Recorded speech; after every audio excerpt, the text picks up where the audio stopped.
Hello everyone and welcome to an online chess class where today I'm going to teach you about endgames. One of the most interesting topics in chess.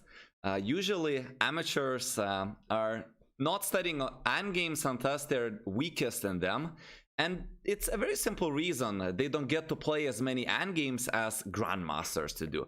Just think about it. When you were below, say, 1500, how often do you lose games in the opening or middle game and you don't get to an endgame? And even if you do get to an endgame, it's usually a piece up for one side, which is not something that we learn in theory because without even proper technique, that should be an easy win, right? So hopefully today in 1 hour, I will manage to cover quite a few or most of the most important and fundamental endgames and strategies, techniques that every single player needs to know. During this lesson, I want you to be not shy. I want you to participate actively. Use me as your chess coach. I want to see questions and answers and try to interact as much as you can. Don't be shy. I really don't bite, and I'm looking forward to making you a better endgame players. Okay, let's just give another minute for everyone to show up and join. All right. And we're going to start. The first endgames that we're going to look at are gonna be the most popular endgames in chess. I even came across a very interesting statistics. I don't know how right or wrong that is, but the statistics say that 80% of all endgames in chess are rook endgames. So I thought that what else should we start with than the rook endgames themselves, right? Because if they're happening so often, you gotta know the most theoretical positions about them. I will try today on not only teach you the theoretical positions that could be a bit boring for most of the players, although they're most boring to learn, although they're very, very important. But also I'm gonna show you some practical ones where there is no clear-cut win or draw that one could make by force, and one side will have to make small improvements in the position to get advantage after advantage, accumulate them all, and make the position winning. I'm gonna say hello to the first people. We have Pramod Kumar joining the chat, and let me just start with the first position. That wasn't the first position I wanted to show you today. And we're going to start with theoretical rook endgames. So here is the concept.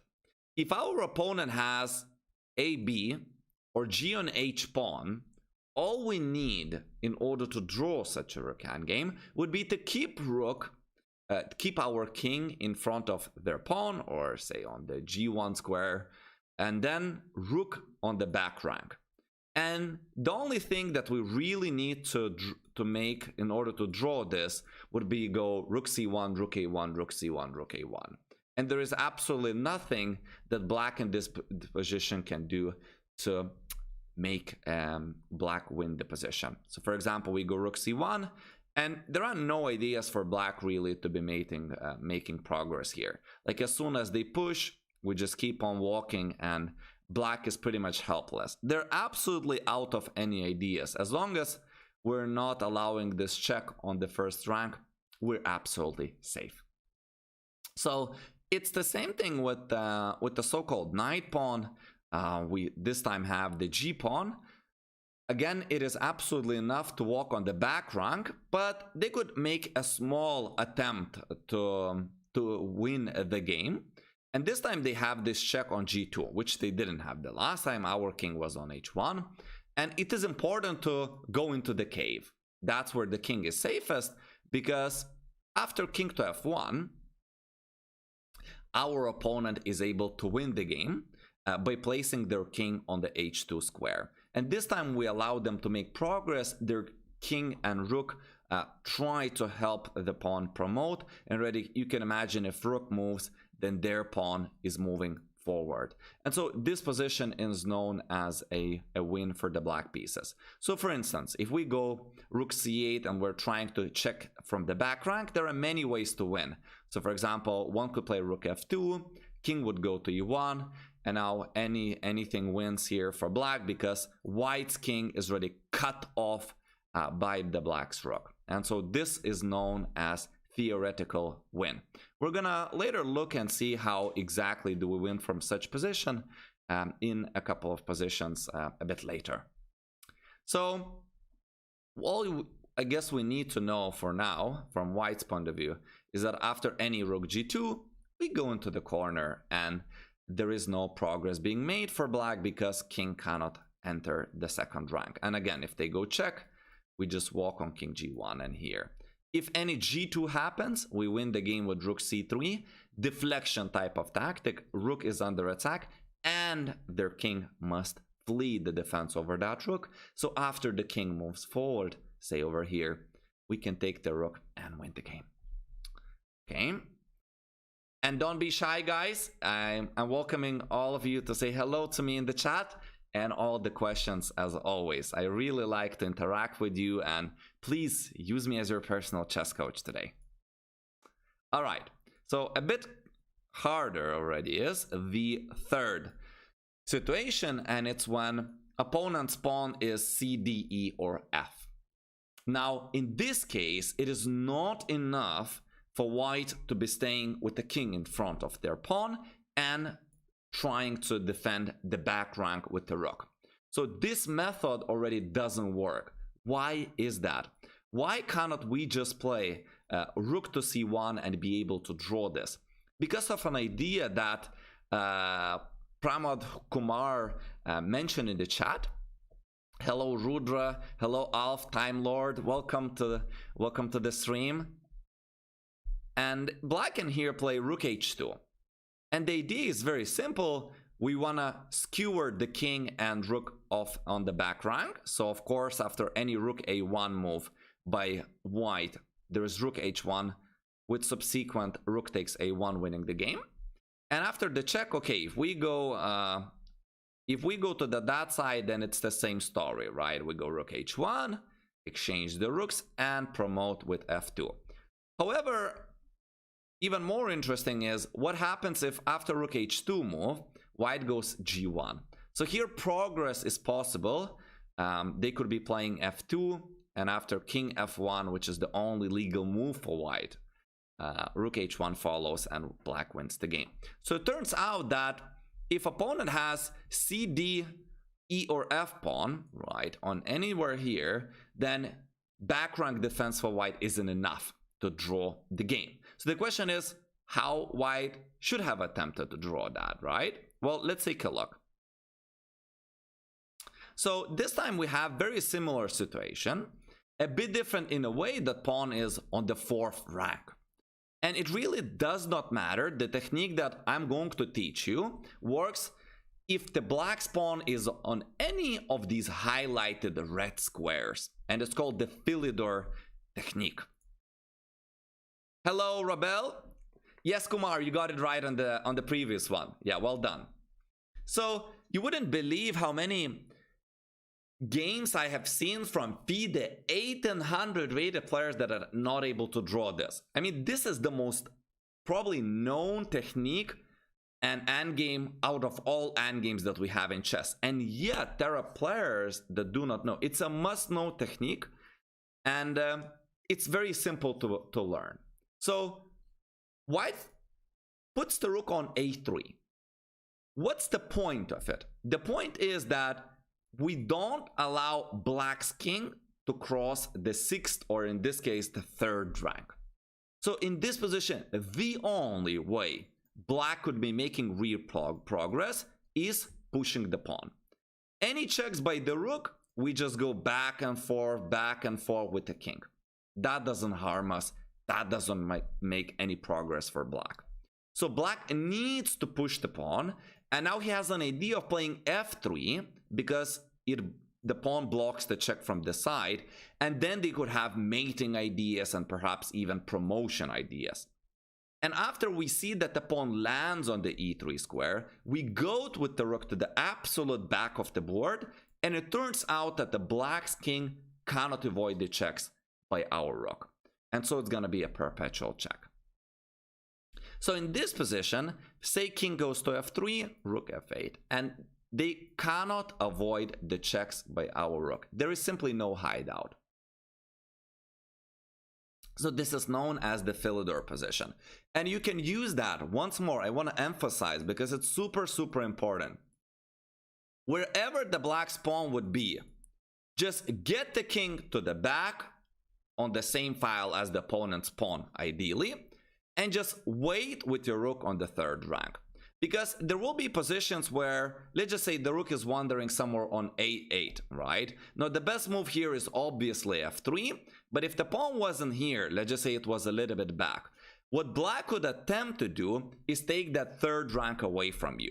And now you cannot be using that technique. So if you want to find yourself in a little bit easier side of drawing, there are still more advanced techniques that could still make a draw in more complicated positions, but just play rook to the third rank and wait for their pawn to enter the sixth rank, after which you check their king. So most important endgame probably of all to know. Half Time Lord, very glad you know the Philidor position, super important.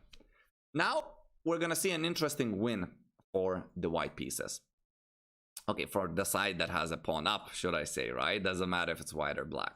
So this is known as Luciana position. There are different pronunciations of that. Some say Luciana, some say Luciana.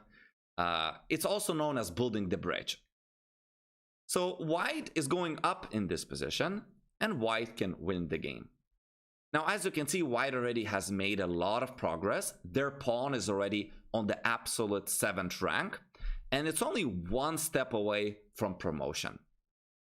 The key to winning such positions is cutting off the black's king. That's the first step.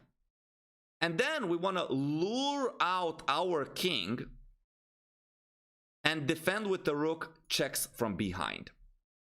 So the problem is, after say rook to e2, and if they go king to f6, then the winning is very easy. We just go king f8, and black's rook cannot check from behind.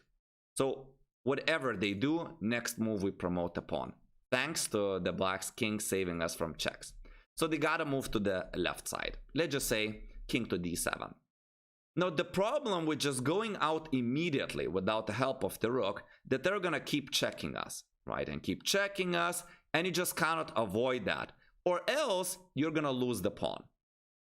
So the first step is to take away the file from the opponent's king and cut it off.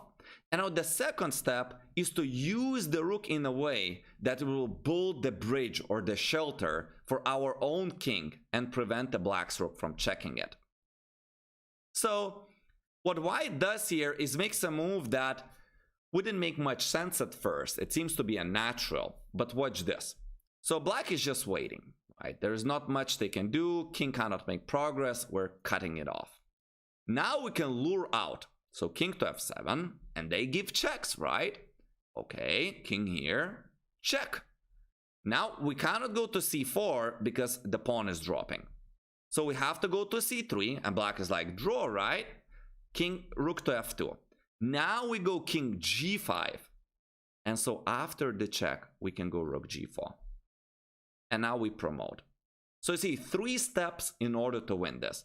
First, we cut off the opponent's king.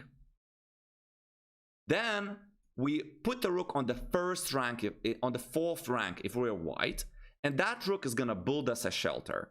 And then we move out the king, defend against the checks with the rook. And we promote the pawn. So this is the most advanced out of the basic endgames that we have in rook endgames, right? A must-known position and very, very, very popular theme. You will find this on any video that is made on basic rook endgames in any book. It's everywhere. It's very popular. Yeah, Russ, hello. Did that make sense? Hoped you you understood my explanation. Let me know if you have any questions. I'll be very happy if there are some questions left. Abhinav, hello. Very nice to see you.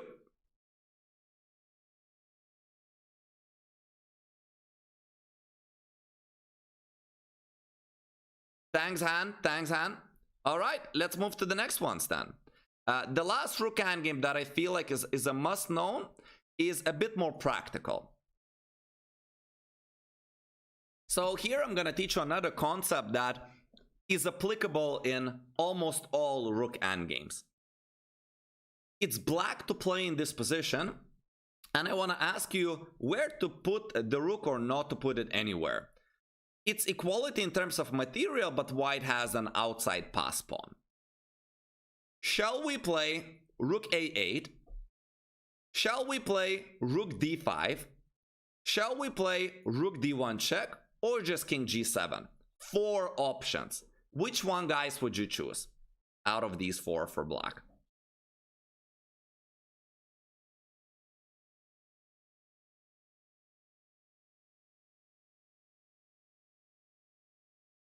Everyone who is enjoying the stream, thank you very much. If you put a like on this video, that means a lot to me. Thank you.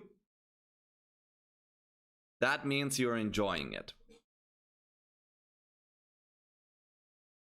Okay, we have already a couple of answers, and I'm very happy that most of you are suggesting the right answer. So Raul and Lukman and Alf and Han and Kumar, everyone is suggesting the same idea, except for a couple of people. Abhinav and Robel are saying king to g7. And here is the concept that you absolutely have to remember. It does not matter if you are playing against the opponent's pawns, that is a passed one, or you're playing with your pawn. You want it behind the pawn. Rooks belong behind the passed pawns. It's a principle. There are many exceptions to it, and it could go both ways, especially if there are tactics and rooks belong on active files. You want them on open files. But when it comes to pass pawns like that in open positions, both players want the rook behind the pawn. And let's examine it a little bit more carefully, all right? So first, let's see what happens if we say play rook a8. And now white gets rook to a2. So we say block it with rook a6. What is the problem with that? Well, here, white is just going to bring the king right now comfortably, say to the center, and black is following pretty much the same. Can you see that black's rook is very passive compared to white's rook, which could be shifted on all of these ranks? And so you have committed to a very passive rook on a6, which is basically of no other use than blocking the pawn. So here, after king b4, it's very tough for black to be holding on to this position. White can slowly make progress in this position. King is guarding right now the pawn, so rook is free to move. So I could slowly push the pawns by creating weaknesses, and if you allow me, I'm gonna get there and win the game. So it's sort of a zugzwang for black, because if the rook moves, I can maybe push the pawn at some point, right? If king moves, I go king b5, and if we move the pawns, as you know, if pawns move, we create weaknesses, right? Hello, Shuki, nice to see you too. And this one is just tough for black to hold. Now, let's see an alternative. So instead of rook a8, we put the rook behind the pawn. And now we change places. White is the one that puts it in front of the pawn. Now, how does that change the position?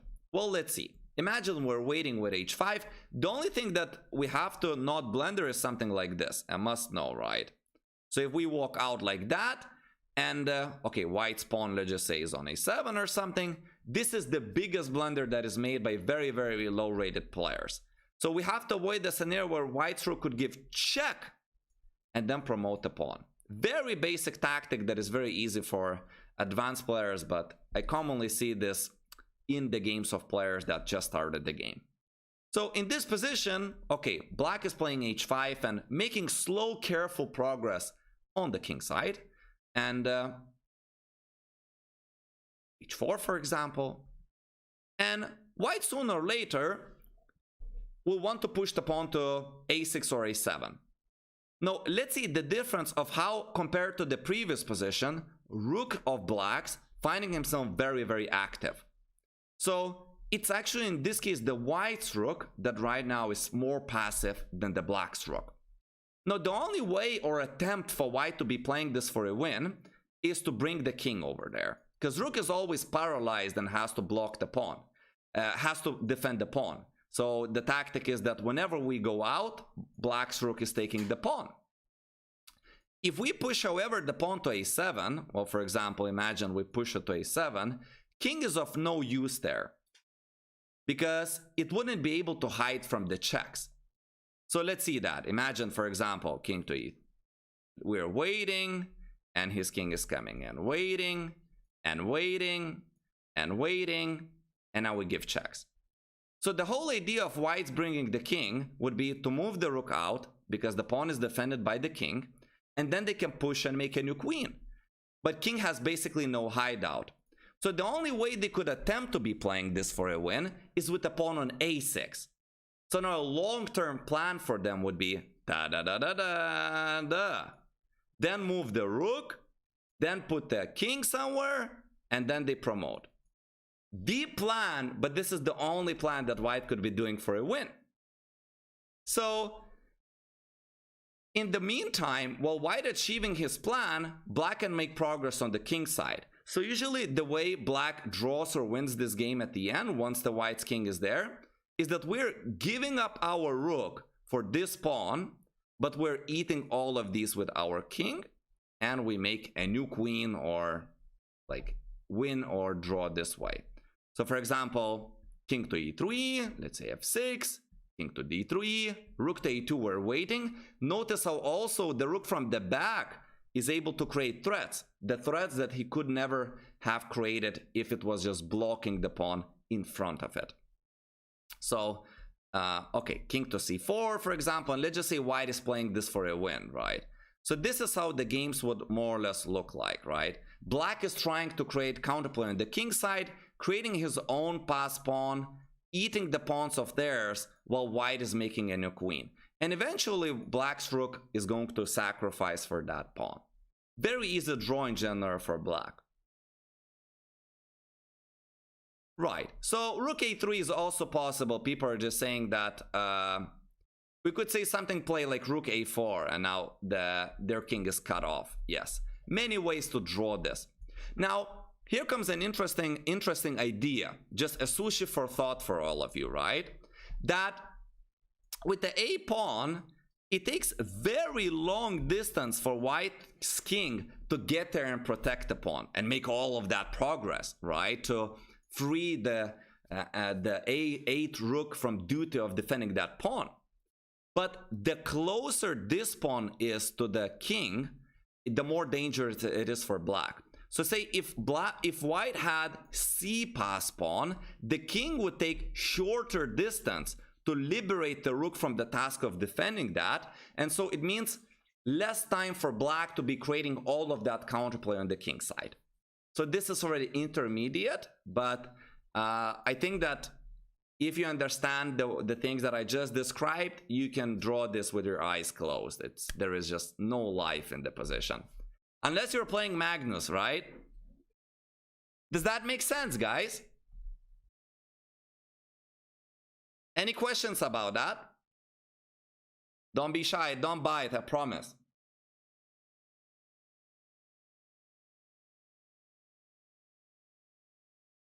All right, very good.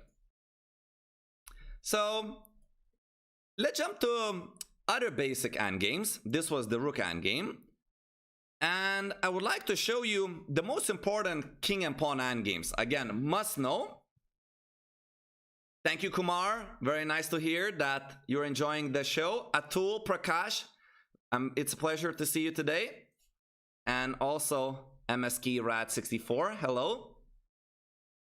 Everyone who is enjoying the stream, in order to say thank you and show me that you're enjoying the stream, thank you for the comments on the in the chat. You can also put a like on this video. Thank you very much for that. So now I'm going to show you the basic king and pawn endgames, and then they're gonna get a little bit more advanced. And at the end, I promise I have prepared some interesting bishop versus knight endgame. I know that a lot of the people already know how to draw this. I will try to be very sharp on this, not burn too much time, but make it very clear for all of you who are new to the concept of opposition. So this position is, if it is white to play, then it is a draw. And if it is black to play, it is a win. What we see in front of us is the so-called opposition. It's kings opposing each other with a square in between them. Now, the side to move is not happy because they might potentially allow the opponent's king to invade dangerous squares and make progress. So you could imagine, like, if king goes anywhere, it allows the black's king to d5. And if it's relevant, we just made progress for the black's king. And as you will see, if black is to move, it will allow the white's king to make dangerous progress by moving forward. So in the king and pawn endgames, you need to not have the move of the king when it is the opposition. So how does black draw this? Well, a very important rule to remember that I don't find online to be popular, and it's even more important perhaps than the opposition, is that these two squares in front of the pawn are the dream squares for the defender. If your king as a defender can ever go to the two squares in front of the pawn, you always do so, and it's almost always a draw. So you don't have to think about opposition, anything. If you can go with the king there, you always do so, right? And as white progresses, now one of the two squares still is available, which is here. So white is gonna go back. And the second thing that we need to do is so-called win the opposition. So it means have the kings opposing each other with opponent's turn. So what black would be doing here is moving the king here. We have all position on the board with white's turn, and black is happy. And so it's these two concepts, and there is nothing else. So for example, d5, boom, one of these two squares is available. Let's just say we go here, opposition again, one of those two squares is available, opposition again, and eventually it leads to a simple stalemate. All right? So these two concepts are enough to draw these type of endgames. Again, just quick reminder, because I like to do the revisions. The dream squares, if you could ever go to, are two squares in front of the pawn as a defender, automatic draw. And the second thing is always win the opposition. So for example, if you can oppose the opponent's king with his turn, you always do so, right? So you need to avoid the scenario where, for example, you are going here and then white is opposing your king with your move. That's bad for black, all right? And now, how do we win if it is white to turn? I'm sorry, black to move. This was number 7. Let's go to number 8. All right. So, as I said, moving in the opposition allows the opponent's king to go to dangerous squares and make progress, invade your position. So if it is black to play, white can win. Now, the file where he wants to win the opposition always is the file where he has a passed pawn. And ideally, eventually, our king needs to get here or here, safe, of course, taking care of the pawn along the way, so that we could safely move our pawn and make it a new queen. So, exactly, someone is saying that they always needed to calculate, but these two squares is an idea that I don't encounter in books a lot. Maybe I read the wrong books, but very simple concept and takes all of the calculations away, really. Like, very easy tip. So, white can win the opposition right now by placing our king here. And as soon as black turns to one of the sides, we're gonna go the opposite direction. We're only interested in winning the opposition on the file where we have a pass pawn. So that would be D. So as they are turning, say, left, we're gonna go right. As they're trying to win the opposition on the D file, we're gonna win that opposition over here. And now, okay, since we have a pawn, we can allow ourselves to push it a little bit. And now it looks like black is happy because we have the opposition with our turn, but we're lucky to have a square in between the king and pawn. And we could use that tempo for black to make a tough decision. So now again, if he goes left, we go right. If they go right, we go left. And I call this the red carpet. So for example, here, and welcome the queen. Red carpet for the queen. Welcome to my empire, right? And the pawn promotes. So that's how you win these king and pawn endgames. Winning is a little bit tougher, maybe. Again, main concepts are these. Winning the opposition whenever you can on the D file, right? Super important. And making progress by moving to different side than the opponent is. And eventually you want to get to one of these squares, right? Just don't lose the opposition on the file where you have a pass pawn, right? So that would make it a draw, and we would have exactly the same scenario that we had in the previous position. And now some fun ones, all right? Black to play and draw. It was a game by Bobby Fischer. And how do you think Bobby Fischer managed to draw this? So it's black to play and draw. And let's just test if you understand the opposition drill. Theory is over. Time for exercises, right?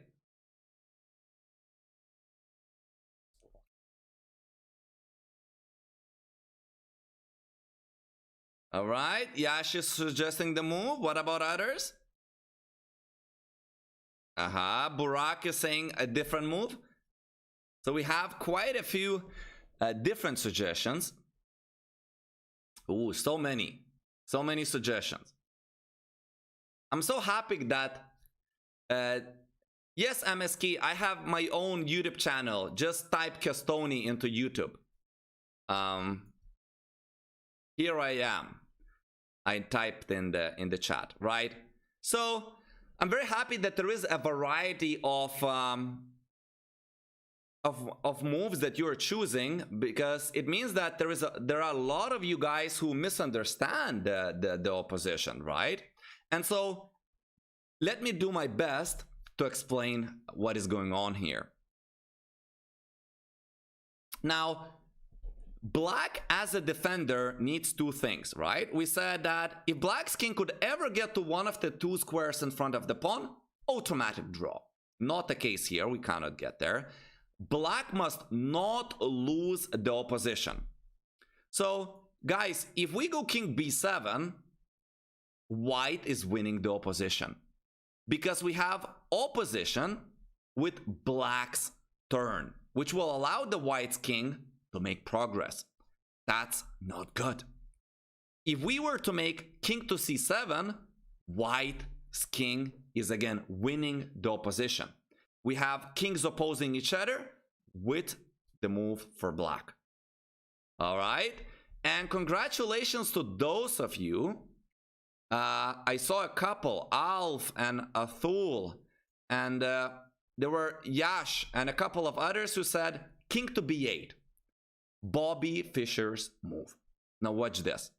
If white's king go here, black is winning the opposition. If white's king go here, black is winning the opposition. What more do we want? If we push the pawn, we're getting to one of the two squares in front of the pawn. All concepts are applied, right? And black is drawing the game. So pretty much there is nothing white can do here. King b8 is the move, and then whatever they do, we're drawing this. Samuel also and MSK said king b8. Is this concept clear, guys?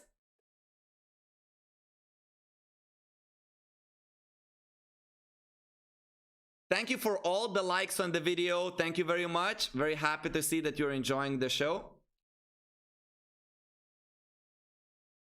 All right. Let's give you more. Let's practice that even more, guys, because we were struggling with this a little bit, okay? I wanted to move to other type of end games, but now I see that I cannot as a coach, right? First, I'm gonna give you a new theoretical one. It's an exception to the rule. If our king is in front of the pawn on the 6th rank, opposition doesn't matter. Nothing matters, is automatic win. Again, if our king is in front of our pawn on the 6th rank, automatic win. Nothing matters. So imagine that is white to play, and it seems like black should be able to draw this. We push the pawn, we push, and it's not stalemate. Black's king is forced to go out, and we give red carpet to our new beautiful queen on c8, right?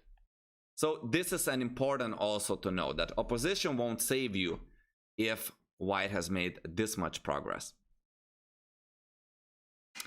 And this is going to be a good one for you to practice the opposition skills. So this one is black to play and draw. And it's kind of similar to the position where Bobby Fischer made a draw a moment ago. So let's see, how do you understand the concept of opposition? Perhaps you already learned a little bit. Black to play, where should black go to make a draw? Now, I should also say that if white's king gets to anywhere in front of the pawn, it's always a win. Nothing matters. Because even if we lose the opposition along the way, we can always waste a tempo with our pawn move, and so we will force opponent's king to move. And so this way, it's automatic win. Okay? So black to play. Ooh, many suggestions. Jan, king d7. Ahmed, king d7. Turn on the light. All right. Just one moment.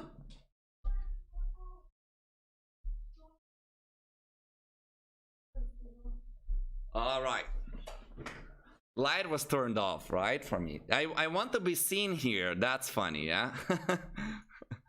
All right, so lots of suggestions. And actually, this time, most of you are right. So I'm going to still teach Abhinav Hotshot Soran.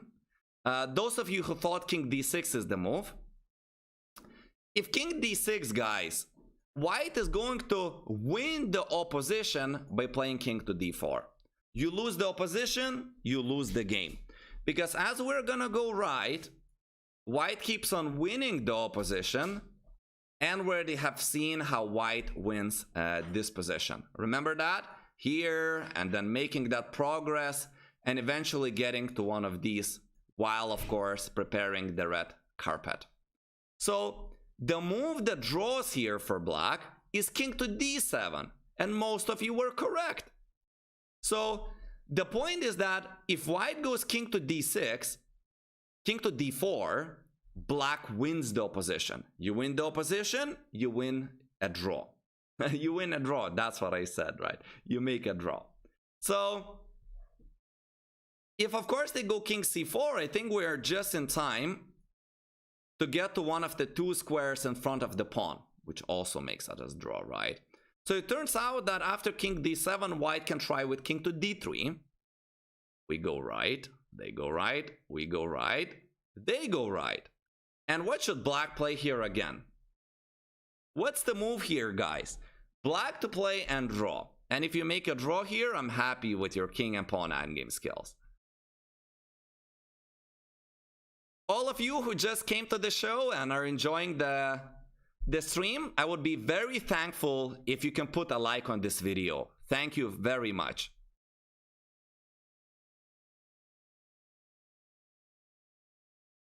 Yes, guys, king to g7. I'm so happy, guys, that those of you who were incorrect previously now are correct.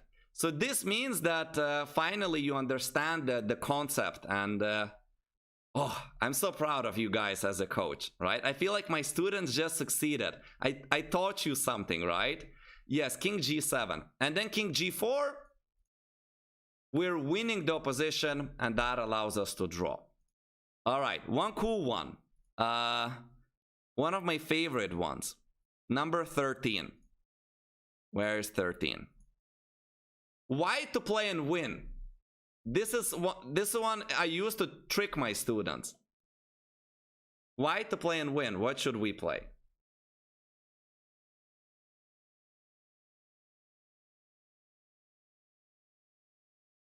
Yeah, you wouldn't believe how many students are going wrong here, right? So there is a trick here. White to play and win.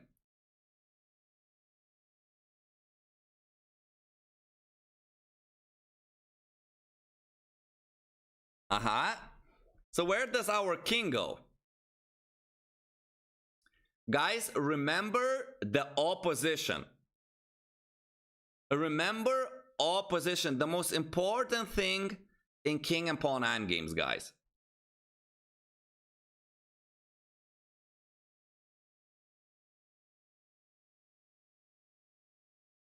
Right, so all of you who were incorrect a moment ago now are correct. So congratulations to many of you. Surai, Patel, and Soren, and Hotshot.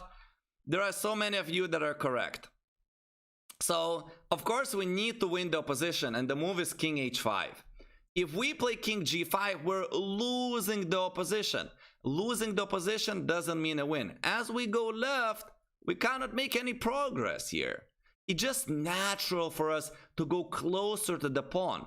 But here, it just does not work.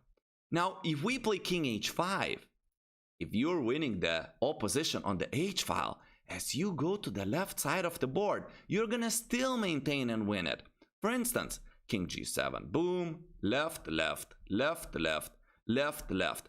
And now black has to move, which will allow your king to make progress. If they go king e7, you go king c6. If they go king c7, you go around them.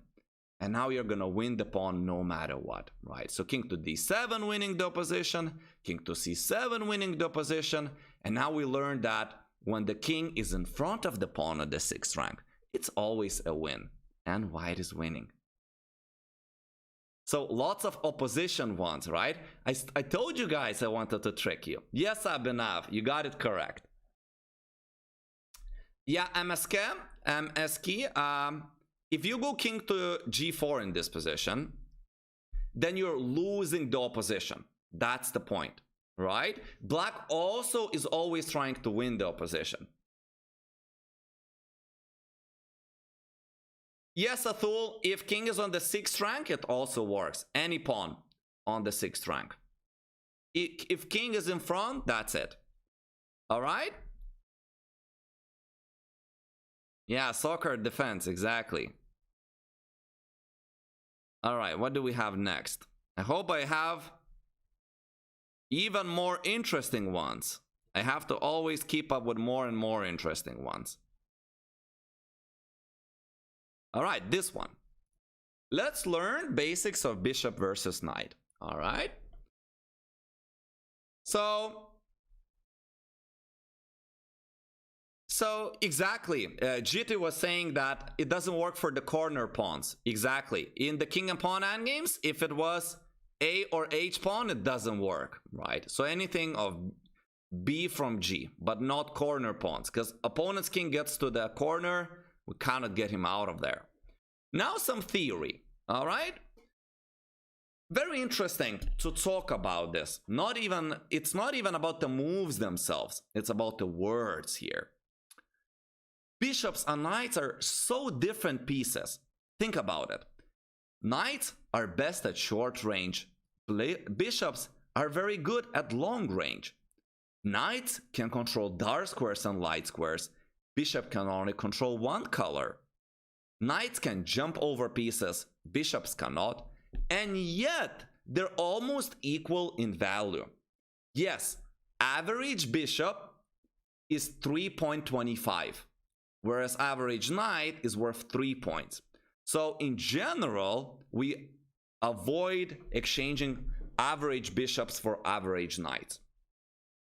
Now, when it comes to the endgames, if you see a position that is opened, there are 6 or less, or okay, 5 or less pawns for one side, and play is on both flanks, that always favors the bishop. So if you see that action could be taking place on both sides of the board, that always favors the bishop. With tactical exceptions, of course, if white is having forks or passed pawns that are going to the queens, then it doesn't work, right? Now, if say these pawns wouldn't exist, the A and B pawns, I would say that it's dead equal, but I'm picking the knight. So if I needed to win this without the A and B pawns, and I should pick side, I myself am picking the knight, because combat is going to be on short range, just one side of the board, which would be king side. Now, what is interesting is the question of where do we want to put pawns, and it turns out that in general, both players want to put pawns on the opposite color of the bishop. So in general, all players want their pawns on the dark squares, especially if they get fixed. If they're not fixed, it doesn't matter. Now, let's see how black can attempt to win this game. So first, we have to activate our kings. There is no progress that could be made without activating the kings over here. I'm also happy that our bishop is taking away these squares from the opponent's knight. So it's called knight restriction, a very important concept in endgames versus any kind of knight. So first, both players are going to the center. Now what? Black is looking for the scenario where action is gonna be on both wings. So imagine blacks can go to the left, white king goes to the right. Or blacks can go to the right, whites can go to the left. Bishop is going to be a monster there because it can influence both sides of the board, whereas the knight, only one. Now, the question is this: where should white be putting his pawns? A mistake would be to play something like g4. There are many good moves for black, but say g5 would be good enough. We're fixing the opponent's pawns on the light squares, same color as the bishop. And you can imagine action is taking place on the king side, and at some moment, boom, boom, and the pawn drops. So it's always a fixed weakness that black's bishop could attack. It's also possible to play h5, for example. Takes and takes, pawns are scattered of white, favors the bishop. So what white does here makes a lot of sense. They're playing h4, putting the pawns on the opposite color of the bishop. Now black tries an interesting maneuver. They play bishop c8, bishop a6 in order for white to choose the side. And we, with our king as black, are going to go opposite direction. So for now, as we learned in the king and pawn endgames, it's opposition, and black is looking for the ways to break that. So bishop to c8, knight to f3, check. And now white has to decide. If they're going to the left side of the board, we're going to the right. In the game, they went to the right side of the board. Now, one of, again, most important things when playing against the knight, it is to restrict it. So black is playing h6 because white's knight was threatening to go to g5 with a double attack. White goes knight to d4. Black is placing the pawn on g6. Now we're taking away the f5 square from the opponent's knight once more. By the way, notice that the pawn is not fixed, so it's okay to put it on light square. Knight to c2, king to e4. We're going to opposite direction to make play on both wings. So a centering horse is asking a very fundamental question in these endgames. He's saying that if the pawns of blacks are on the light squares, bishop is not going to be able to defend that. But if you put the pawns on the light squares, you cannot be making progress. It restricts your own bishop. So the point is that usually you want to put the pawns on the same color as the bishop where you're defending, and the opposite color of the bishop where you're offensive. This is one of the oldest rules by the Philidor.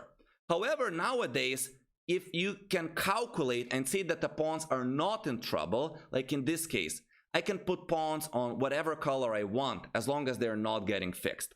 And I would prefer always dark squares. Eccentric horse, I'm going to give you an example of why it is not good to put the pawns on the same color bishop. Okay? After this one, because it's relevant for all of you. So, king goes to e4, knight to e3, white's knight wants to go to f5. Sorry, to g4. So we're playing f5.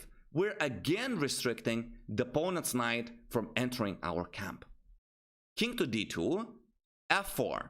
And you can see already that black's king is much more active, and at any moment, black could be creating weaknesses in white's position by damaging their pawn structure.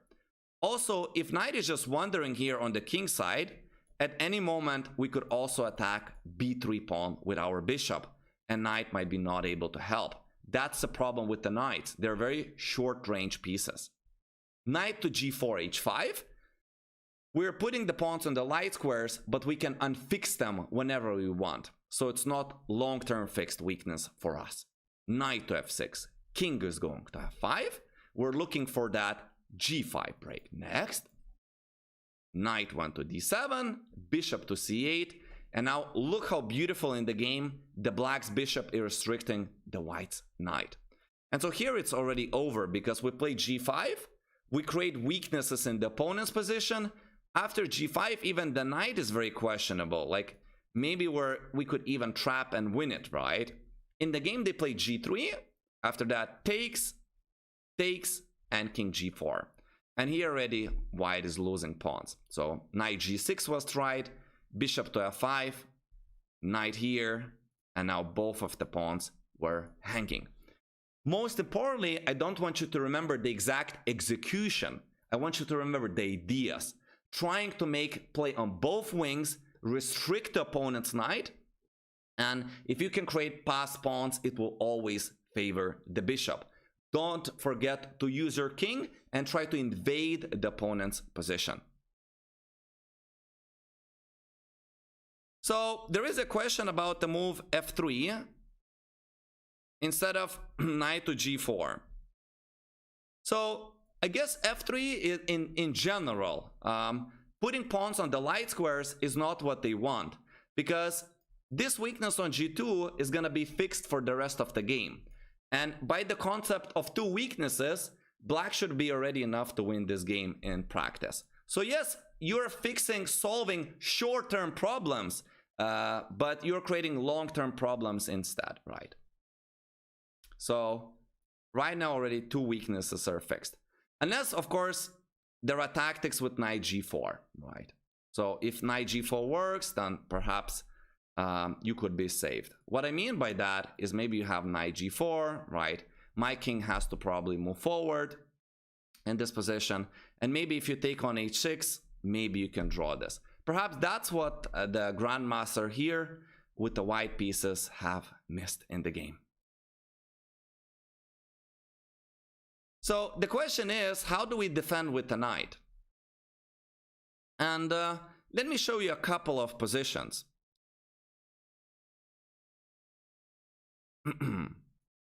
Now, I just have to remember the exact number. This is one of the positions that I had in the game. And in this position, black is 2 pawns down. Now, maybe it is also possible to win this position for white. But here I can show you exactly what black wants to attempt to win the game if the pawn situation is equal, or in this case to attempt to draw. White has put all of his pawns on the dark squares, which is the same color of the bishop. Black set up a light square blockade, and this is what I meant by doing a comment on eccentric horse. This is a very bad bishop. And so what that you can defend your pawns, but you cannot make a pass pawn and make progress this way. So in this position, the bishop is helpless against these breaks. The bishop cannot defend the light squares, b5, a6, a4, h5 I mean, And so this position is very hard for white to win. Of course, because you're 2 pawns up, you still have ideas, right? King might be coming, and there are still possible breaks, maybe. But this is the best that black would dream of in a position 2 pawns down. Remember how black puts the pawns on opposite color of the bishop so that they wouldn't get attacked. Now, let's see a very different picture where in very similar endgame, white was able to win this. This was a game against one of my students, and white is just 2 pawns up. So white instead in this game is going to put the pawns on the opposite color of the bishop. Black is going to set up a similar blockade, and you're going to see a difference. So white is not interested in putting the pawns on the light squares. We restrict the knight and make sure it doesn't have any jumps with forks and double attacks. And black is setting up a similar blockade. So we have b4, b5. So the only difference between this and previous position is that now our own pawns are opposite color of the bishop, and black's pawns are of the same color of the bishop, which means that they could get attacked. What difference does it make? Hasn't black achieved a similar blockade to the one we saw previously? No.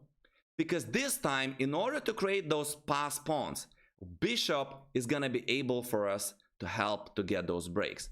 For example, c3, boom, bishop c2. And I'm already threatening to make progress on the queen side with a4. I can open up the position because my bishop fits and helps with those pawn breaks. So this is the difference between the two. So of course, black can still maintain the queen side closed, but now their knight is paralyzed, right? So knight has to always babysit that side of the board. But since the bishop is such a long distant piece, bishop can both threaten for white to play pawn to a4 and impact the king side. So what white does next, it just opens up the position because bishop helps to play on both sides of the board. And for example, making progress like that for white, and we have very easy win. So g4 and black resigns, right? If we take on g6, bishop takes g6 and everything drops, right? So that's where the bishop is very strong. And there are many situations where bishop is better than the knight, and there are also many situations where it's the opposite. Let's take a look at one more. What is better, bishop or knight here? Bishop, because the position is semi-opened and black's pawns are on the wrong color. They're the same as opponent's dark square bishop, which means we could be attacking them. So bishop to c7, knight to d7. King to e4, just like in one of the examples we saw, if we allow the white king to invade their position, game is over. There is a good question when to favor exchanging bishop for the knight. When the knight is on a very good outpost, that's for sure, right? One of the reasons, right? Or of course, when we have very bad bishop that is also passive. So bad and passive bishop, we exchange it for the knight. If it's bad, same color as the pawns, but active, it depends. So the only way for black to maintain the opposition will be king to e6 here. And right now, all we need to do as white is to reach Zugzwang. So we play bishop to d8 to not allow knight f6. And now knight has no moves, basically, except for knight e5 for now. So what we do play here, after knight e5, is b3. We don't want to go into any complications. Knight goes to d7. And in this position, if the black's knight was to move, we can take the pawn on b6. If the black's king was to move, we can invade their position and win the game this way. But it's our move. So what to do? White to play. How can white win this?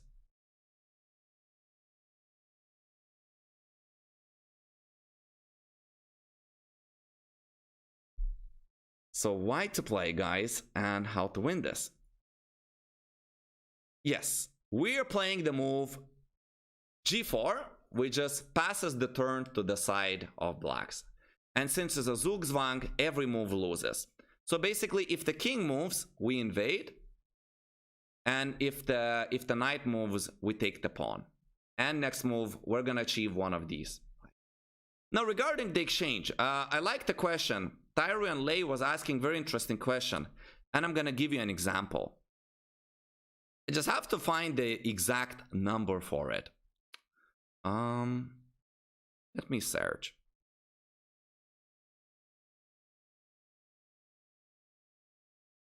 Here we go. This position is black to play. Yes, g3, I think, if I remember the position correctly, should work, right? Because black didn't have h5 because g5 drops. So I think g3 also works, but g4 takes away more squares, so why not play g4, right, Joshi? So what to play here for black? Let's evaluate. White has very bad bishop that is also passive. Means that it's all the same color as the pawns, and it doesn't have long scope. It doesn't control a lot of squares. Now, our bishop on e7 is both good and active. We could play it on d6. It controls a lot of squares, and it's the opposite color of the pawns in the center. So it's really good and active bishop. However, what we're going to play here is bishop takes b4. What? Why would we exchange good and active bishop for a knight? Because here is a new concept for you, and learn to implement that into your game. What matters is what stays on the board, not what goes off the board. So I'm gonna tell you this again. What matters is what stays on the board, not what goes off the board. So we're playing bishop takes b4 and enter this position, which is known as good knight versus bad bishop. And black is playing risk-free position that you cannot basically lose, right? It's just strategically winning position. So black's knight is on an outpost. That is a very important feature, as active as it gets, protected by the pawn, untouchable by the black's bishop and by the white's bishop and by the white's pawns. Instead, black's bishop is same color as their pawns in the center, and actually even most of the pawns on the board, and it's also passive. So this is just strategically winning. We're going to make small improvements in the position. We're gonna improve the rooks. Perhaps we want to penetrate to the second rank, provoke more pawns to go into dark squares, improve our king, and eventually find weaknesses that we could be playing against. Maybe f5 with blocking the position. If things are going well, e5 with potential to create pass pawn, even like that. So I'm going to show you this one.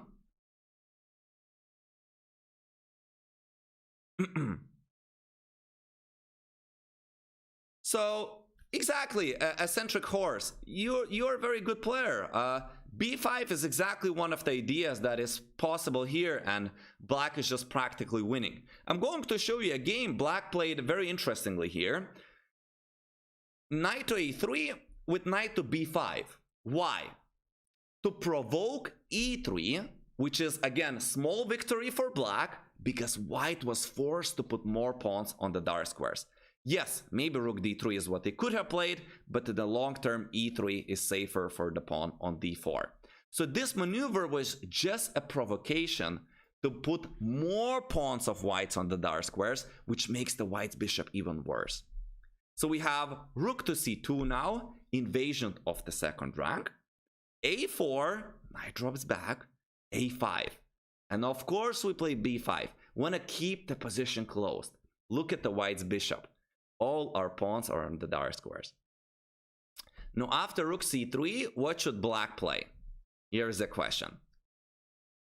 What should black play?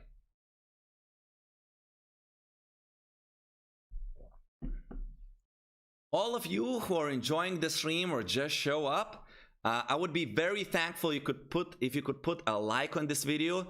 That means you're enjoying the stream. That means a lot to me. Thank you very much, guys. You're very active today, and it's just a pleasure to be working with such audience today. Right, so I'm happy that most of you are so right. rook c3 is also good, right? But the problem is that now you probably, after a couple of moves, all we're gonna have is good knight versus bad bishop. Whereas instead in this position, if we play rook to c8, we have good knight versus bad bishop, but also good rook versus bad rook, right? And the key to winning this position is making small improvements in the position. Trying to attack b4, provoking more weaknesses, eventually maybe e5 with pass pawn possibilities. You could also, of course, shut it down with f5. Red flags are exchanging the knight for the bishop when it's not winning. The only reason to exchange knight for the bishop in this position is to enter a technically winning endgame, or you win material. So let's see how black won. f3 knight e7, just enjoying the position, making small improvements. All right, so knight to f5, again, sort of provocation. Knight will go via d6 to c4, king to f1, and white just is lacking any kind of counterplay. And eventually they couldn't hold the tension, rook b1, and knight takes e3 won the game. White was Miguel Najdorf, one of the greatest chess players of the 20th century. And I believe that black player was Averbach. I might be wrong, but I believe so. Right.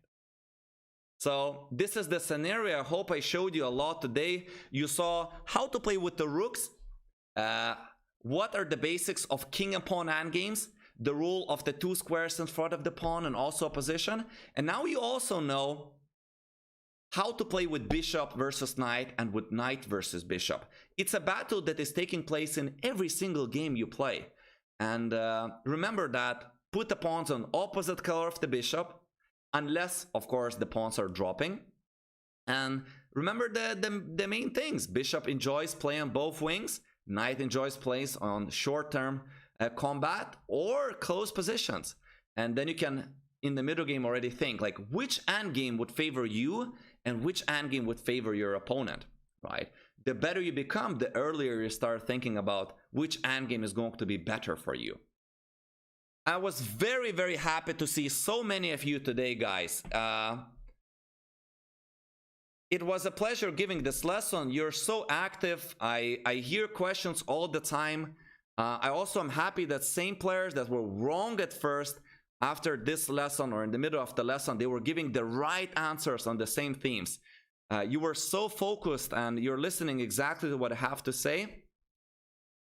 Eccentric horse, we did not cover opposite color bishops, but I really hope that this is going to be one of the topics later. We covered rook endgames, basics, king and pawn endgames, and bishop versus knight. I had an hour for all of these, so I rushed a bit. But I tried my best to cover all the fundamentals as much as I can.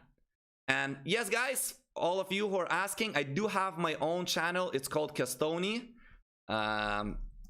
Thank you very much. I really appreciate if you would put a like on this video, and that means a lot to me. I really enjoy reading all of your comments, guys.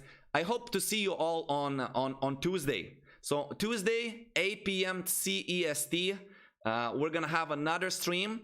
I stream every week for now on Tuesdays and Friday on Chess24. See you guys. Stay safe. Continue loving the game and exploring. Thank you very much. All right. Bye bye, everyone.